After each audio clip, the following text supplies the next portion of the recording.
Буду здымаць. Калі вы мне дазволіце, я буду здымаць.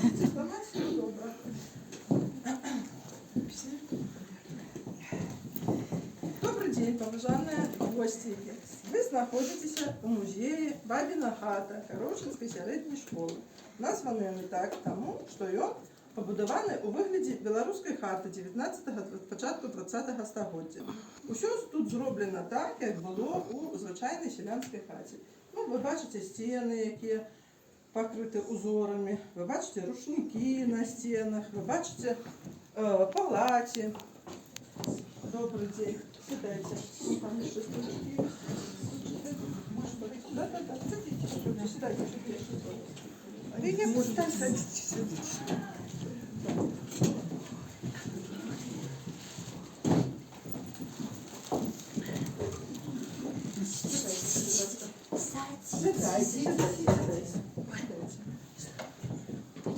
Можете присесть на палате? Я ще й заснуть там.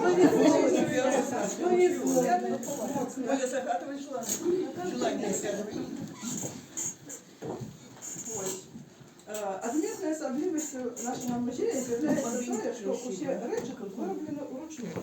Таму яны як бы выпраменьваюць энергетыку таго часу і адразу адносяць нас у тую эпоху, з якой мы з вамі усе родам. Ну, а яшчэ, калі я гляджу на гэтыя рэчы, то яны пераносяць мяне ў маё дзяцінства і здаецца, што яны як бы выпраменьваюць нават цяпло тых рук, якія іх рабілі.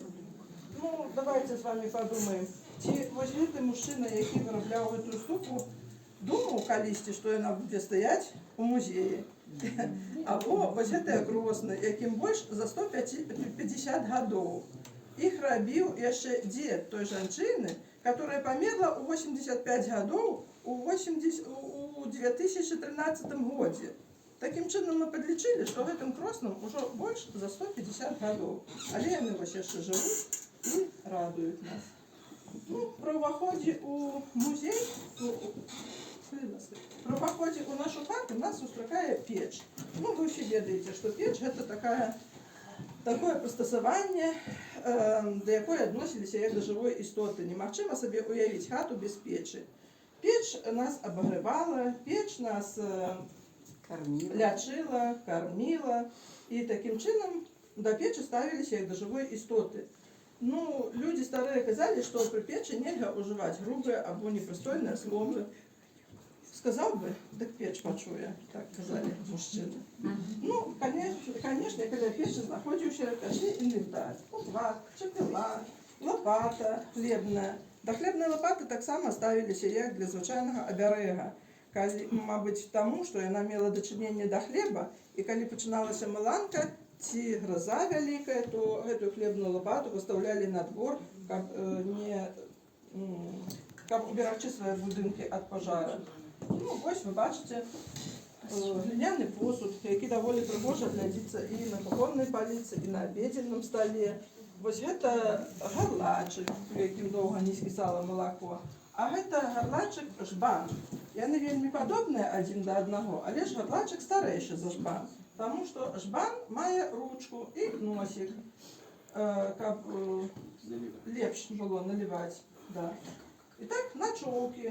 Ну, вы ведаеце ўсе, для чаго начоўкі, да? У іх мылі бялізну, у іх сушылі капусту. А пральную машыну нам? Старыя, то іх выкарыстоўвалі для таго, каб корміць жывёл. І пральную машыну нам пакажыце. Што гэта такое? 2 лычы і 1 пузо. Што гэта такое? Ну, што гэта такое? Ну, гэта начоўкі, канешне. Яны похожи на парсюка, які спіць, правильно? Какая-то начоўкі навошта былі? Такім чынам, вось мы бачым, нашы продкі былі вельмі такія Секлі. загадкі. А пральную машыну, калі ласка, пакажыце нам пральную машыну. Пральную машину зараз. Вон яна. Пральная машина у нас вось яна. Ну, можа яшчэ хтось не карыстаўся такой машинай. Вот, калі кажуць дорога, як стиральная доска. Вот имейте в виду, это стиральная доска. Ну, на гэтай пральнай машине такую больш тонкую работу виконували, а ось це так само правильная машина. Може, пам'ятаєте, хто такой? Пам'ятаємо. Для воспитания обычных. Як у вашому районі воно називалось? Валік. Валюк, праник. Десять валюк, Праник. 10 праник. Праник. И прали, Диалект. вы ведаете, что ходили на речку и прали, выбивали грязь, ну, наприклад, да, з половиков, з більш групи тканин. Ну, таким чином ми бачимо, що у нас сохранились ще й качулки. Що це таке? Утюг, правильно, качулка. Паровая машина. Я помню про ступу ще, як мой дід, а потім батька у гэтай ступі канаплю товкли. Так ви ж так не признавайте, що я здимаю. На сковороде поливку специально с конопли. А коноплю саму рослина росла под каждым древом, для того, чтобы оберегать рослины, древы от А ми вилітаємо. добре.